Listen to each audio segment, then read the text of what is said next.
All right, for the sake of time, we'll go ahead and get started. My name is Crystal Glover. I am a social psychologist and also the OR leader at the Rush Alzheimer's Disease Center. I'm also the chair of the OR Steering Committee. Thank you all for joining us today for part 2 of a webinar focused on COVID-19 and diverse communities. We have a great lineup today.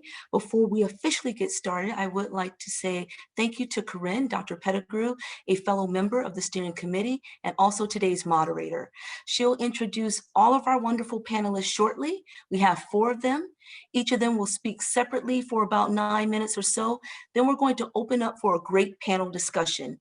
Please use the chat box for all questions, comments throughout the day, throughout the webinar. I'll be manning that box. We'll make sure that the questions are asked during the panel, okay?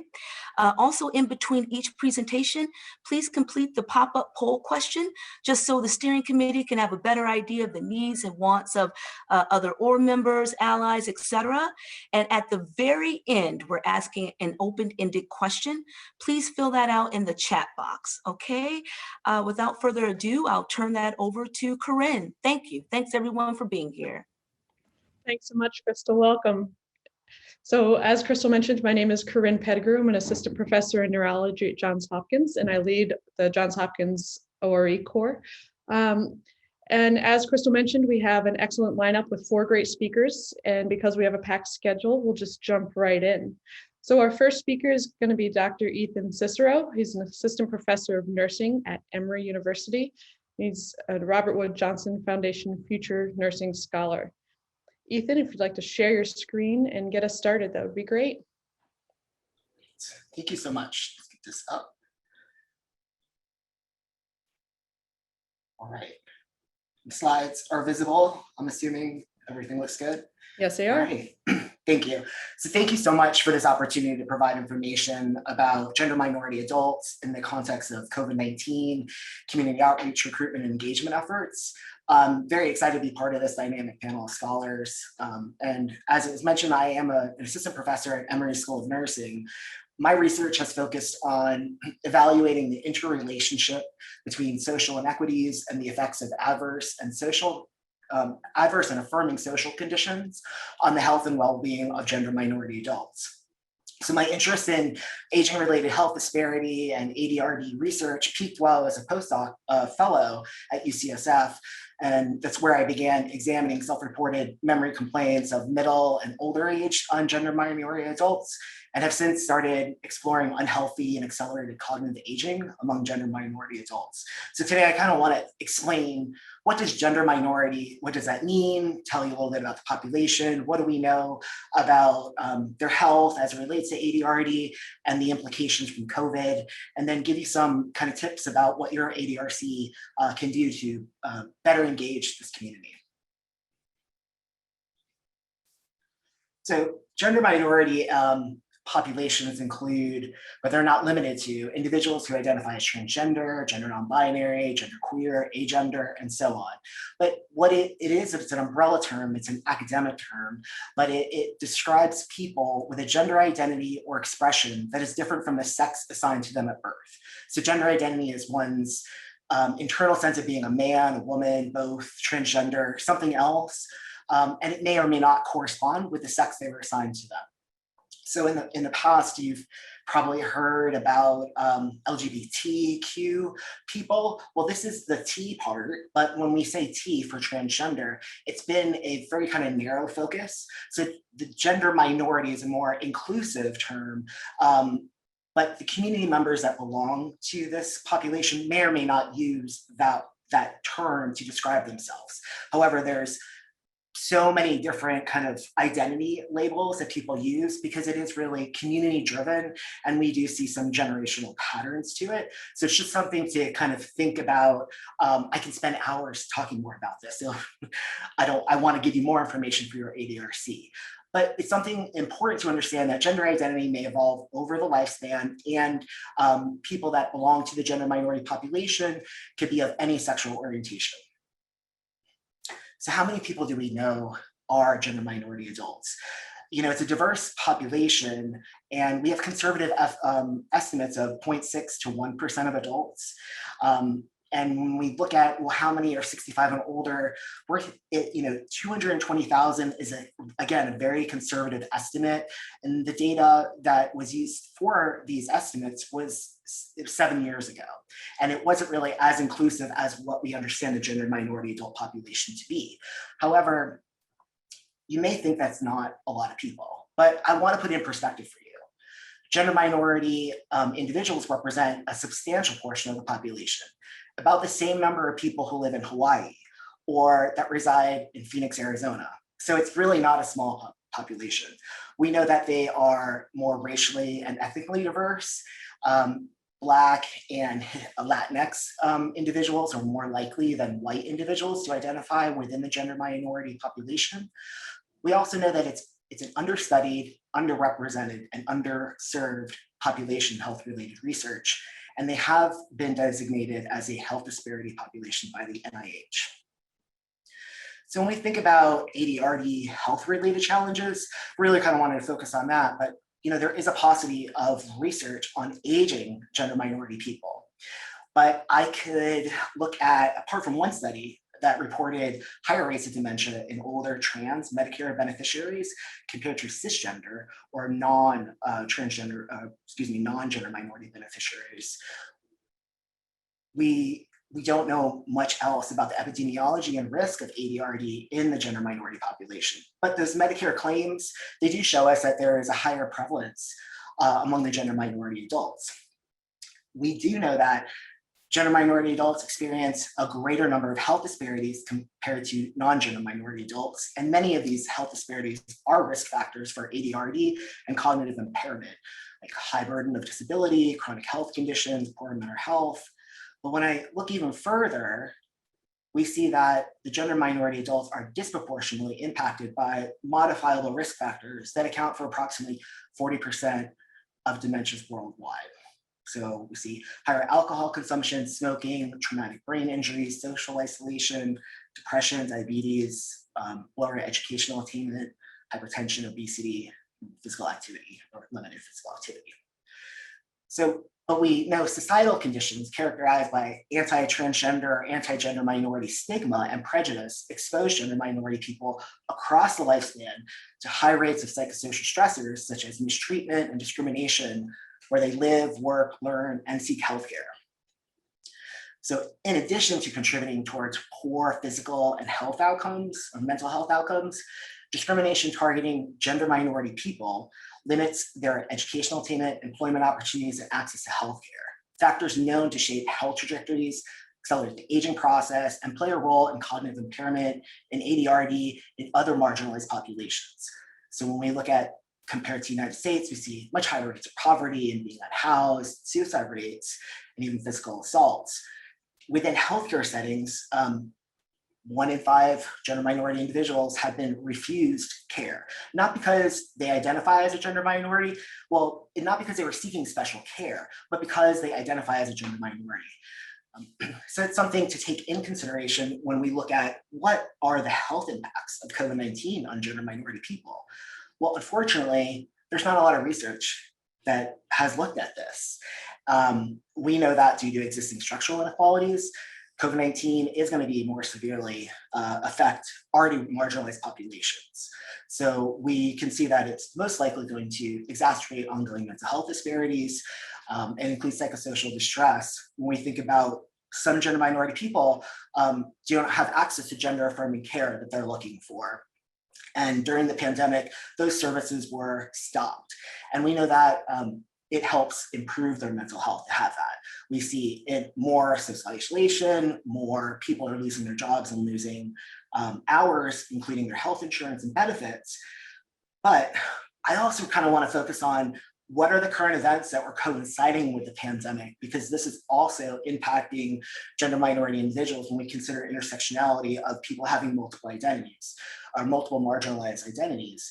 We think about there's going to be increased stress from the pandemic. So ongoing structural and institutional racism and transphobia during when George Floyd was murdered and the gender minority adult Tony McDade were murdered by the police. We also see in 2020, gender minority people was the most violent year on record with over 44 people being murdered, and this year we're already at 11. Also, the Trump administration and other local and state government policies were being discussed, put in place, including Department of Health and Human Services eliminated civil rights protections in healthcare for gender minority people, and HUD also allowed shelters to discriminate against gender minority people. So even though these events may not directly impact someone that is of older age or middle age, it affects the health and well-being of all gender minority people. But most importantly, kind of what I want to harp on is reported data collection. We're not really sure what the impacts of the pandemic on gender minority people. So what can your ADRC do to help out? So we want to first think about, do a center assessment. Are you collecting data to identify gender minority adults? Are you using a two-step approach that is recommended by the NIH, the Sexual and Gender Minority Research Office? Are you collecting it at every time when they come in for assessments? It is a social determinant of health, and it can change across the lifespan. We know that ADRC uniform data set does not include gender identity or an assessment to see if someone is of a gender minority. What is the composition of your staff and faculty or even research teams?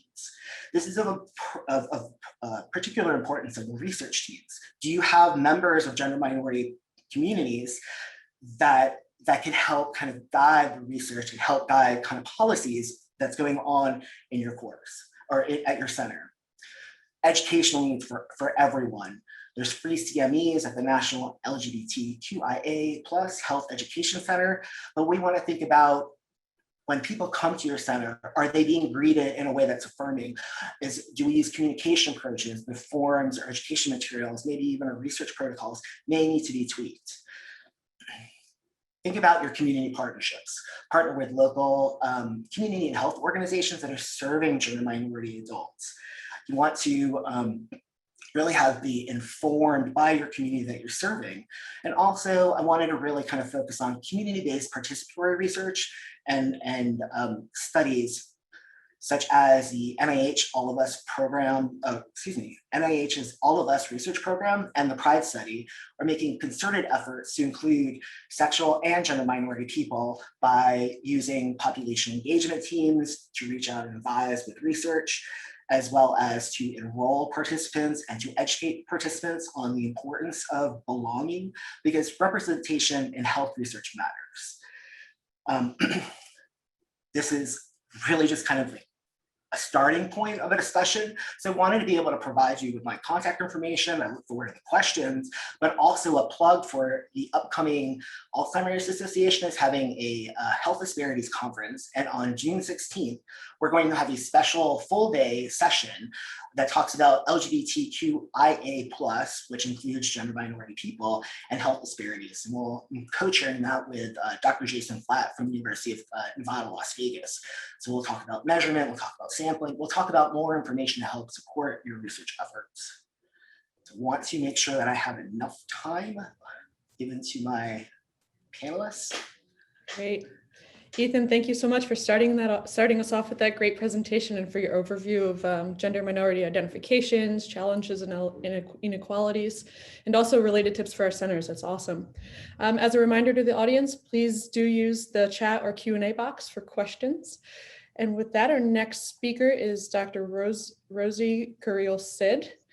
She is an associate professor of psychiatry and behavioral sciences at the University of Miami Miller School of Medicine, and she leads the ORE core at the One Florida ADRC. Rosie, the floor is yours. Thank you so much. Happy spring to everyone from Florida. I'm an associate professor at the University of Miami, ORE lead for One Florida ADRC. As mentioned, I just wanted to thank Dr. Glover and the steering committee for inviting me to share some of One Florida's current and future ORE initiatives and all that I can about our current COVID-imposed challenges and what we're doing to try to overcome them. So just to put things into context, One Florida is called One Florida because it represents a consortium of institutions that are working across the state. We were working together during our initial funding period of 2015 to 2020, and we were recently renewed until 2025. So even though many of our investigators are really top AD experts, we're the new kids on the ADC block, so to say. And we have 3 clinical core sites throughout the state. 2 of them are in South Florida, and 1 of them is in Gainesville, which is more in the center of the state. And while each clinical core site really would enroll all comers, we set targets based on geographic regions because we really want to maintain and even increase the ethno-racial diversity of our population. So our original clinical core site was exclusively at Mount Sinai Medical Center, which is on absolutely beautiful Miami Beach. We enrolled 400 participants. More than 50% of those were Hispanics, and our goal is to retain more than 200 of them and newly enroll 100. And during this renewal, our clinical core site on the University of Miami is seeking to recruit and retain 200 African-American older adults. And our clinical core site at UF is going to enroll 100 with leveraging the expertise of the movement disorders group that we have there that is so strong. And so a unique characteristic of our One Florida ADRC is that a major scientific area of expertise includes early detection of AD and ADRD by the development of this cognitive stress test that we relate to AD biomarkers. So we target recruitment of cognitively unimpaired older adults or people who have very early neurodegenerative disease, which is unique, very community-based, and challenging in some ways as it comes to recruiting underrepresented groups. And to add on to that challenge is people with very mild to no symptomatologies. And as well, another unique feature is that we are a quote minority majority center. So in every single thing that we do, we aim for our methods to be as applicable and culturally sensitive and for all Americans. So our OR team is based out of South Florida because 500 of the 600 participants to be retained and to be newly recruited are in Miami. And I'm very proud to have this culturally diverse leadership team that reflects. And something unique that happened because of this resource is that our ORE core merged with our cross-cultural working group, and we meet twice monthly, and this incorporates investigators from other institutions in the state that are passionate about cross-cultural science and represent different stakeholders in terms of academia. And together we represent 6 different Latin American and Caribbean nations. So some of you may recall, and some of you may have gone through this yourself, but certainly South Florida was hit very hard by COVID, and this really impacted our recruitment, our early recruitment efforts, because the NOGA was in the mail during the height of the pandemic last spring. So the first order of business was to connect as much as we could with our existing cohort of 400 and just activate lots of contacts. So we did that, as many of you I'm sure may have done as well. Some of the things we did was to include information on our website's landing page, multiple wellness calls during the pandemic, including a survey of technology that was accessible to them at the time, as well as their proficiency in using this technology, because we wanted to prepare for the worst case scenario that we weren't going to bring them in for a long time. So we wanted to understand what their capability was. We also created video messages. This was a wonderful thing where different members of our study team that interacted with participants created, and we compiled this beautiful video message that we sent to people. We invited individuals to join our One Florida ADRC team during the Alzheimer's Association walk. We switched to telephone battery for individuals that wanted and could engage just to keep the relationship going. We initiated a teleneuropsychology platform that had electronic consenting. This was a very big effort. We created new consent forms. We modified our clinical and neuropsych test batteries. We trained staff vigorously on how to deploy assessments using this module, and created an instructional manual for the staff and other things. As I said, as much contact as possible. So holiday cards and birthday cards in English, in Spanish. We also had as many virtual outreach, and we still do this, as many as we could initiate and join all of the virtual outreach and education events that we can find that particularly tailored to Hispanic and African American communities. And this included many local adult activity centers, churches, foundations, HMO organizations that are very popular in Florida, and really strengthening our relationship with the local Alzheimer's Association to provide mutual platforms for outreach. We were lucky enough that Dr. Elizabeth Krakow, who is one of our clinical core leads at UM, is a member of the university's COVID task force. So she prepared this amazing webinar with over 600 people who attended, and she got the 17 Florida Memory Disorder Centers to disseminate this. It was regarding COVID and dementia care. And you'll see this picture is our lovely coordinator who got special permission to create what we called health fair in a bag. So we included, small gifts, educational materials, study flyers, and did no contact deliveries to local senior residential housing communities. Also, very earlier this month, we held the 19th Annual MCI Symposium's Public Education Forum. So this, with the help of our community partners who helped us to disseminate, we had over 800 participants that registered for this event, and it's a wonderful opportunity that we had for scientists across all of our ADCs to come together in a meet the scientists kind of way and foster activities that we all care about so much, which is, education, the latest treatments, how to get a reliable diagnosis, etc. So that was held earlier this month. And one of the things, this is the first time we ever held the Public Education Forum virtually, but it really, I think, was a blessing in disguise in terms of, the outreach that we were really able to get. But now we're doing something else, which is we're readjusting to in-person visits. So we were, as of about October 2020, we were able to reinitiate in-person visits. And this has led to a very steady 3 to 4 person in-person visit per week. And so one of the things in order to facilitate this that we had to do was train study team members on really how to best approach scheduling prospective participants that would be newly enrolled or returning participants in the era of COVID. And that included, sharing the COVID protocols that we have for on-site evaluation, really, teaching our study team to respect hesitation that a person might have to come back in person and to offer the telehealth engagement option if that's what they prefer.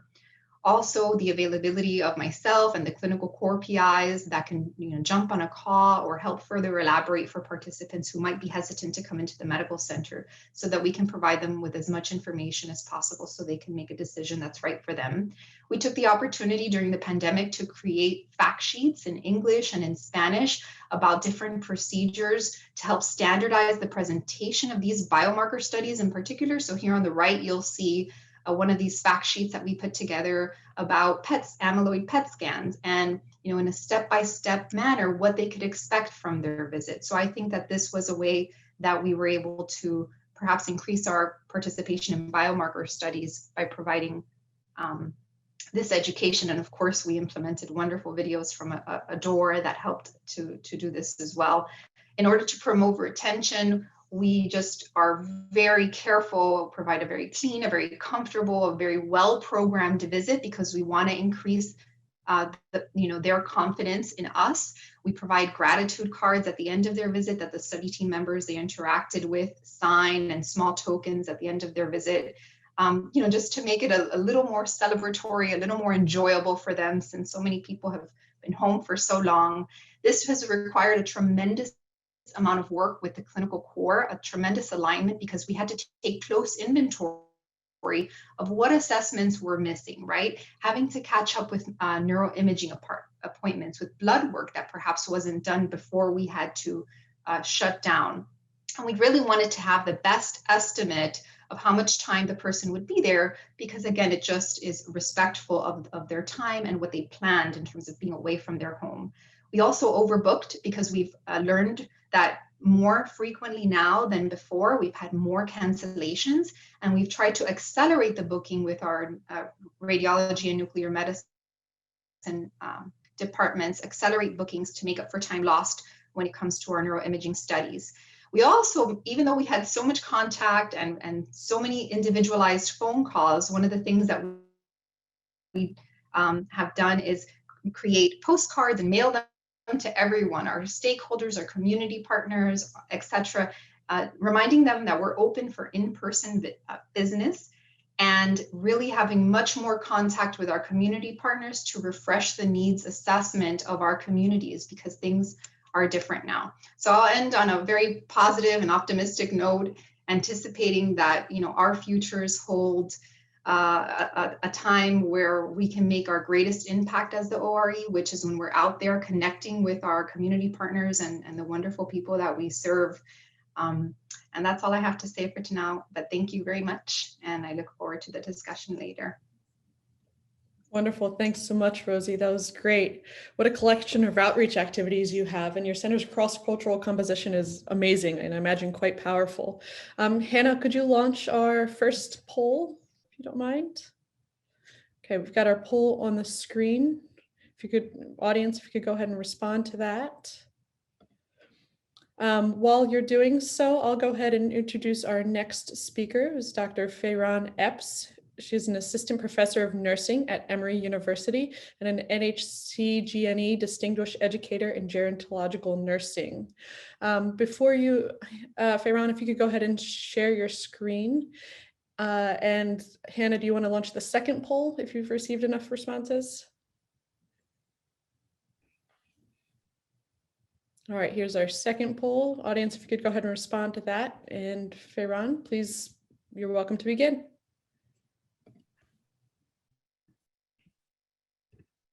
Great, thank you, and welcome everyone, and thank you, Crystal, for the invite, and I'm very honored to be here to share with you some of the work that we're doing at Emory University.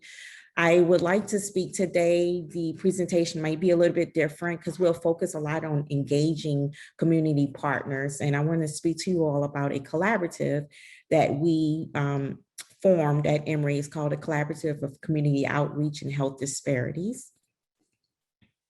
And our whole goal was to come together to mitigate the disparities that we've seen in the community associated with COVID-19. My role, part of this collaborative, I am the co-chair of the community advisory group. I'm also the co-chair of the research group. And just a little bit more background about me. I am the PI of the Faith Village Research Lab, where we work with a lot of churches and do faith-based activities in the African-American community. And I'm also the founder and program lead of Alter. Again, this is a dementia-friendly congregation program for African-American churches. All of my work is working with a team that's diverse and multidisciplinary.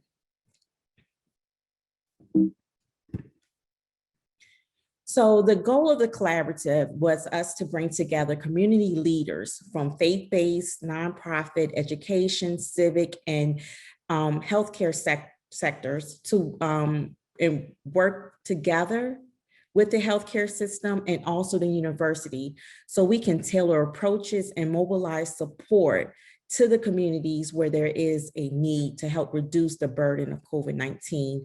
And part of this collaborative, we had a steering committee where we got everyone together and we had some people work on messaging, some people to work on research, some people to gather the data so we can share, and also others to really work with the community partners to make sure that we're able to deliver the information and engage the community in activities. So one of our first things when we came and we did this survey the latter part of April 2020, beginning of May, with community partners that were interested in working with Emory Healthcare. And part of the survey, we had several questions, but these are some key things that came out because we really want to know what was going on in order for us to respond, for we to engage, for our scientists to continue to recruit. 65% of our community partners were interested in partnering with us to provide free consultation and for education and seminars regarding COVID-19. 58% at that time expressed concerns about COVID-19 testing, access to healthcare. And that was really, really big. And because there were certain areas, and I know it's not just Georgia, it's probably other states as well, that many of where the older adults were residing, they did not have the access to the testing that they need at that time. There was also 12%, which was about 3, expressed a fear of government documentation as a barrier to testing. So again, this was early on in the pandemic that we had this response. So as a result of that, our group came together, and as part of this group, we had members from all over, so not just folks from Emory University, from other settings as well. We had those from the Emory ADRC involved in this, and we developed a speakers bureau so we can make sure we get the right information out. A messaging campaign, and this picture is an example of that, but part of the messaging campaign is for us to be able to reach all, so across the lifespan. And, you know, I specifically work with family caregivers and older adults, but I know it's very key for me to also reach their grandchildren. And so we did something called ATL Lingo. And we also brought in a lot of community influencers and social media influencers to help with this. We provide quarterly newsletters so our community partners can get this information and then share it with those that they serve. Email blasts, and we do town hall meetings. And so since over the past couple of months, we've done 2 town hall meetings. The first meeting was August in 2020. And the persons who came to the town hall meeting, again, were represented several different agencies. So we had university there, nonprofit organizations. We had a representative from school board, government official there, from the senior living community was also there. And these were some emerging themes that came out. And again, we did this in August, and they had a very big concern about the aging community and how we can support them, access to healthcare, concerns around vaccines and the trials. They spoke a lot about the patient and family experience. So those that had were caring for someone that had had COVID-19, or they had COVID-19 themselves. How to connect with the community to make sure we get that information out. And also how to stay connected with their health providers. And so when they shared this in August, this also informed the health system and their partners, okay, we need to do some more things in these areas. In February, we did our second town hall. And this one to me was very interesting because we are months in, close at that time, what that would have been 11 months into this pandemic. And the themes that came out was, the biggest one was mistrust. And so we had a government official tell me that her community they felt unsafe, they were scared, and they were numb. And I think that was very important, especially us as scientists and those that are working and we want to recruit and engage our community. It's important to know this. And she went on to say that, you know, there's so much where people want to take from us.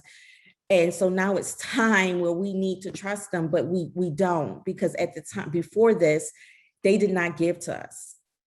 So that was really, really a deep conversation. And then they also talked about vaccine hesitancy and for the various different reasons. What shocked me was they still needed basic information. So the information that we were giving out at the beginning of the pandemic, these communities were still missing that. And they desired that. So they were fine, vaccines are coming on, but how do we still continue to protect ourselves? They wanted us to address all health disparities. So the community felt like this is a great opportunity. We're addressing COVID-19 and how disproportionately impacts certain minority communities. Why not address all the disparities within these communities? and not just try to fix COVID-19 and address anything that's around that. Social isolation for older adults came up, and what are the best ways for us to address that? And the last thing that came up part of this town hall was access to healthcare and resources. And this was also a rich discussion around this because Emory University led the town hall, and one of the biggest things, and I think, having a large healthcare system and being part of a large institution, we have to think how many people are left out. So if we have all the resources, but there's so many community members, those that we would like to serve that are not part of it. And so how can we increase our bandwidth? And the biggest thing was leveraging partnerships. That's how it's so important to have these partnerships so we can reach out to everyone and be able to share the resources. And a lot of the agencies that in the community partners that took part of the town halls and been involved with us, they've been doing things to pass this information on. So particularly with Emory ADRC, they have the brain health talks every Tuesday, but they also are able to share other information that came out of this collaborative with their attendees. I personally share the information with the churches that I work with, so to make sure that we can still get that information out to the community, and then they can still be involved in activities. One of the things I would like to say for organizations that have existing collaboratives and efforts to address health disparities, it's really key for us to include key collaborators, innovators, persons that serve on the front line to engage the community. And we've had, I want to say success, but making sure we tap those and have them involved early on, so then they can spread the word and connect with their particular communities. And what we do now can be better used to better prepare economically and or socially marginalized communities for future and public health emergencies. And I just want to share this, and this will be published in the CDC journal, Preventing Chronic Diseases. We did it as a toolkit. So if you were interested in learning more, you feel free to go there. And as I wrap up, this is my contact information if you would like to know anything else, and please feel free to follow me on social media. Thank you.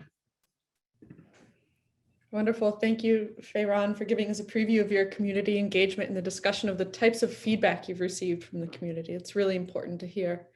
Hannah, do you have a poll question to launch? Thank you. Last but certainly not least, we have Dr. Wayne Meyer, who is an assistant professor of neurology at UC Davis School of Medicine, and she leads the REC at the UC Davis ADRC. Wayne, if you could share your screen and give us our last presentation. Thank you.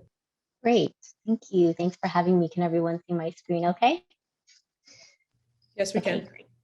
I think so.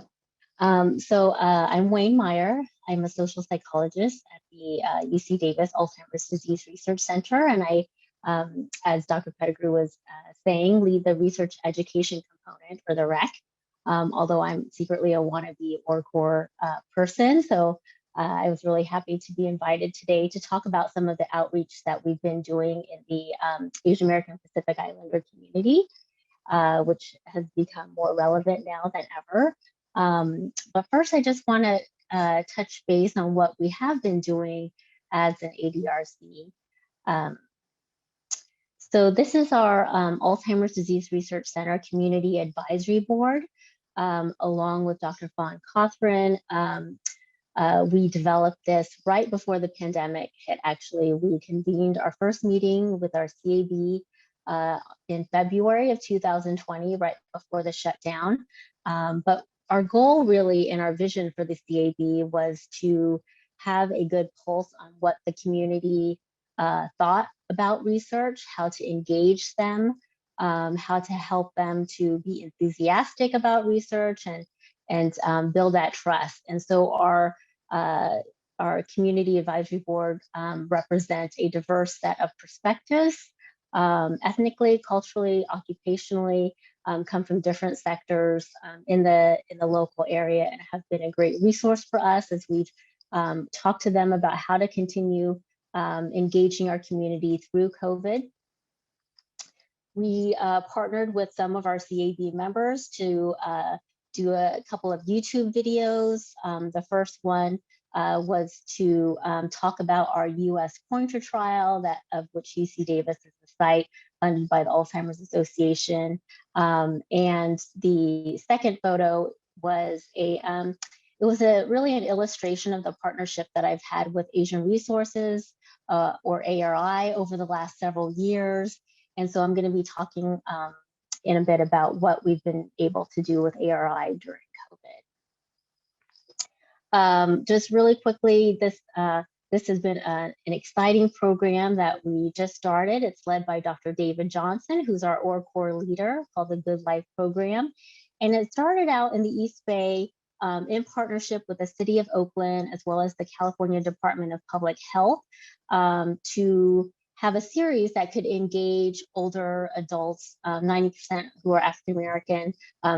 The participants were around healthy lifestyles. So exercise, and eventually there was so much demand that not only did the Good Life have these weekly exercise classes, but they developed weekly cooking classes for older adults, and actually delivered food and ingredients to older adults who could not pick up the food themselves, so that they could follow along and do this cooking class. And so it's been a really great way to continue to engage the community virtually during COVID. So I think in the last session, Dr. Johnson mentioned that they had 500 participants from all over the US. But the eventual goal and hope is to be able to develop a registry of individuals who would be engaged and interested in research. So now I'm going to turn my attention over to the outreach that I've been doing in the AAPI community. I've had a long-standing great relationship with ARI, who has been a social service agency that was originally started to serve the refugee immigrant communities in the mid-70s. After the Vietnam War, and have built a relationship with Stephanie Nguyen, the executive director.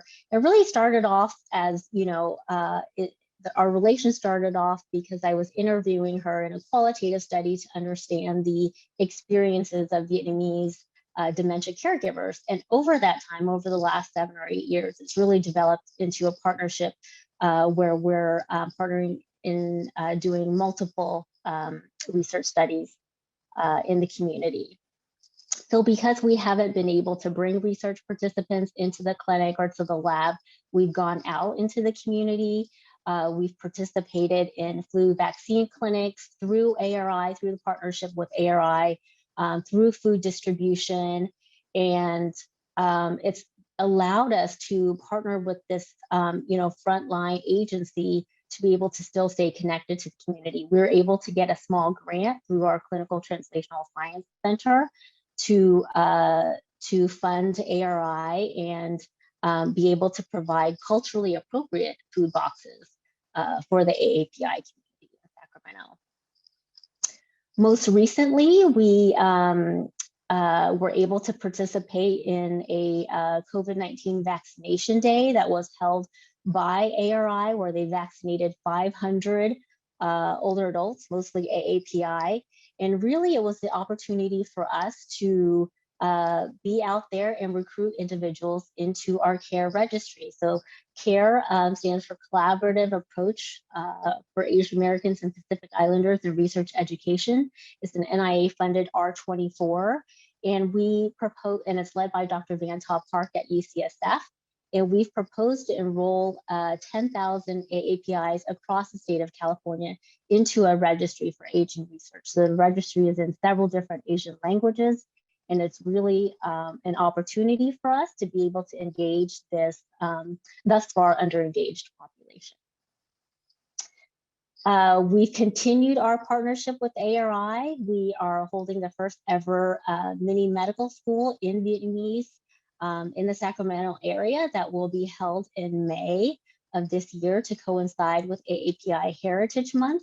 And it's really an opportunity for us to provide education and awareness and be able to engage individuals, older Vietnamese, into research.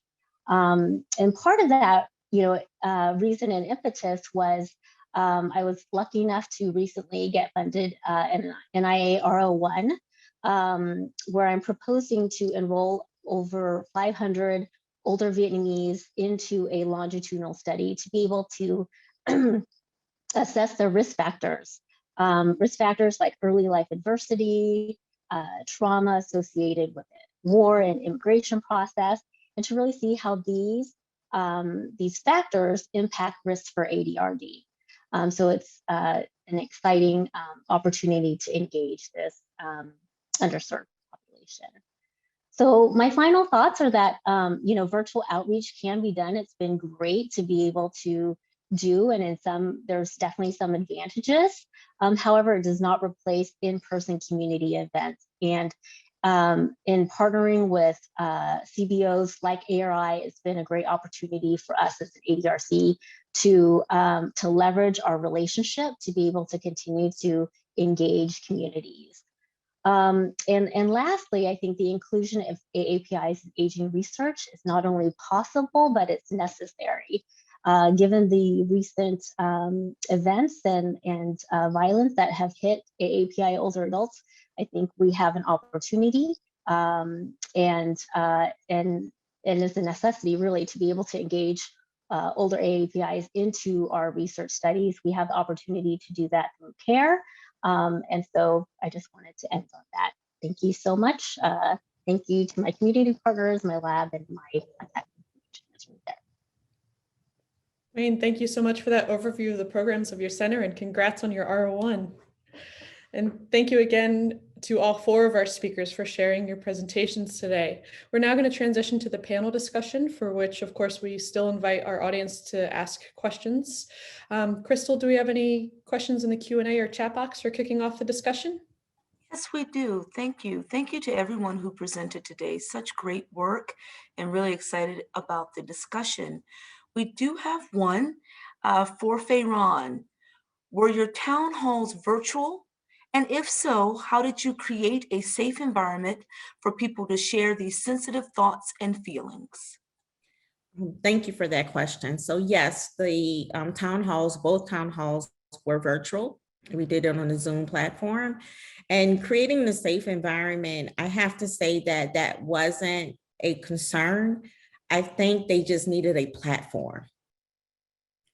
And it was hard to control the conversation because they just needed a platform, and they had key people there. So they had members from the school system there. We had mayors from certain towns, other government officials, Division of Aging was there. We had persons from the senior living community, those that had COVID-19. So it was an opportunity where everybody there. They was able to really, they knew their voices were being heard. And so again, they just needed the platform. Thank you, Fayron. One question that I have for Ethan and anyone else that would like to jump in. You mentioned the All of Us study and gender minorities. Are you thinking of a way to leverage those data to understand ADRD, risk factors, and any other issues within gender minority communities? That's a great question, Crystal. And yes, I have started kind of exploring that. The majority of my research has been secondary data analysis. So looking for data about gender minority people, there's very limited availability. So when the All of Us research program came out, it was about electronic health records and other data collection for up to and over 1 million people. And they really wanted to showcase the diversity of underserved populations like gender minority individuals. And the All of Us platform, they provide information that I can create my own cohort. I can go online and work with de-identified data and say, I want to look at gender minority people or transgender individuals of certain ages and look for different health conditions that are documented in their EHR. And unfortunately, right now, there's not as many older gender minority individuals, but this is an ongoing program, and they are actively engaging with different community members to not only go to individuals about why they want to join a study, but also going to healthcare providers and other influential community spokespeople to educate them on the importance of having representation in this program of different types of communities. Thank you, Ethan. I also see a question in our chat box from Lynn. She asks, who are some of the community partners you team up with?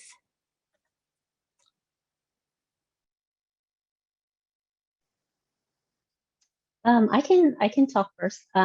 So I have teamed up again with ARI and in another agency, but really a lot of my relationship has been built with ARI, and they are not an agency that's focused on aging or Alzheimer's or dementia, but they have a real deep pulse on what the Asian American Pacific Islander community are going through, and so and specifically the Vietnamese community. So I have found that connection to their clients has been great. It's been through ESL language classes that they put on, through computer classes for older Vietnamese, through they're in tax season right now, so they have a lot of people coming in for taxes. But this is what the older Vietnamese community are doing, and so we're using their connection to be able to engage the population. So it's not focused on aging at all or health, really. It's focused on social services, but they've been a key partner.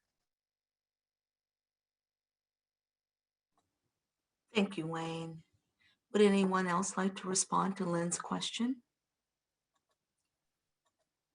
The community partners that we have, it's not one specific sector. I think it's nonprofits, it's also for-profits. We really, I have to be honest, y'all, come April and May, we just hit the street running, looking for community partners, and we didn't have a guidebook to say you had to meet this criteria. The only thing is that they had to have a mutual interest in addressing the disparities that's associated with COVID-19. And we just came together from there. Thank you, Fayron. I think we have another question in the Q&A box. Patrice asks, what were some of the tactics that were used to keep the less tech-savvy older adults engaged during this pandemic, specifically the African-American community? I think this question will be great for Fayron and you, Rosie, to indicate, especially because I had a question around how do you bridge that digital divide? So I would really like to hear insights on that. Thank you, Patrice. So I'll go ahead and start, Rosie, if that's okay. And thank you, Patrice, for that question. What we did is, what we actually did, especially with my work in the African-American community, we're doing so much virtual and Zoom. And I seen that as long as they had access to a telephone and really promoting that they can call in, they did. And so many people didn't think, but if you think about a lot of older adults, my mom still used the landline. They really do like to talk. They don't like the text messaging. And so we've actually taken advantage of that. The other piece is we work with our churches to come up with a guide to help in a short YouTube video to help their children or others in the households, to help them, get them connected to technology. And I'm also working with a nonprofit now that they receive funding from the Mom and Dad's Fund to bring in technology to some of the senior high-rising units. And so working with them to see how we can better connect more African Americans that are living in here. And so we're working through that now. So I think it's just an ongoing process. Thank you, Fayron. Rosie? Thank you again for the question. I'll just add a little bit of our experience to that. So we did this survey, as I mentioned, just to see how accessible it was for our existing cohort of Hispanics in particular. So to address that part first, we found that over 85% of Hispanics had a tablet or a laptop computer at home, and that they had internet connectivity. That was a remarkable finding. I never expected that it to be that high. In our African American community, since we have less of a sample size, it wasn't as prominent, and the proficiency wasn't as there. And so there was a willingness, but the technology was not as present. So this is something that in the future I foresee that studies that want to implement telehealth or virtual assessments or interventions are going to have to budget in for that technological assistance. And so, for example, one of the things that we did to facilitate the virtual assessments was that we would have the person that would confirm their visit sit with, take their time, have them open their computer, have them check their volume, check that the camera was on, right? Kind of do a tech check prior to their visit and spend the time helping them do that and connecting with them. And so that additional TLC when it came to technology helped to facilitate the visit. But there's a tremendous amount that went into this, right? So this is why we had to create a manual for our staff, because when you're doing these kinds of evaluations, you have to make sure that you have as much control of the environment as possible that you otherwise wouldn't have control. And you don't know if their spouse is watching TV too loud in the other room, or if there's going to be a breach in privacy. And so we really had to work through so many issues. It was a learn as you go, but there was a lot of creativity and anticipation. But I believe that there is going to be, it's like the floodgates opened, right? And there is certainly opportunities for virtual assessment. One of the things that we did in our exploration as well with the needs assessment with our community partners is we asked them whether or not they would be willing to help us, like with the library system, for example, whether they would be willing to provide space if a person was hesitant for us to come into their home in the future to provide in-home assessment or in-home technology setup, whether or not they would provide a space. And so we're trying to gauge whether that's feasible. But lots of that I can share with anybody who's interested. Rosie, that's great. I would love to even speak with you offline or afterward about all of your great efforts at One Florida ADRC. So thank you. And for the sake of time, thank you to everyone. Ethan, Rosie, Fayron, Corinne, Wayne, Hannah. Thank you so much. And please enter your responses to the question on your screen so we can have a better feel for what you would like to see in the future. Thank you for joining us today, everyone. And we look forward to seeing you again, hopefully sometime in the future soon, in person, perhaps. Thank you.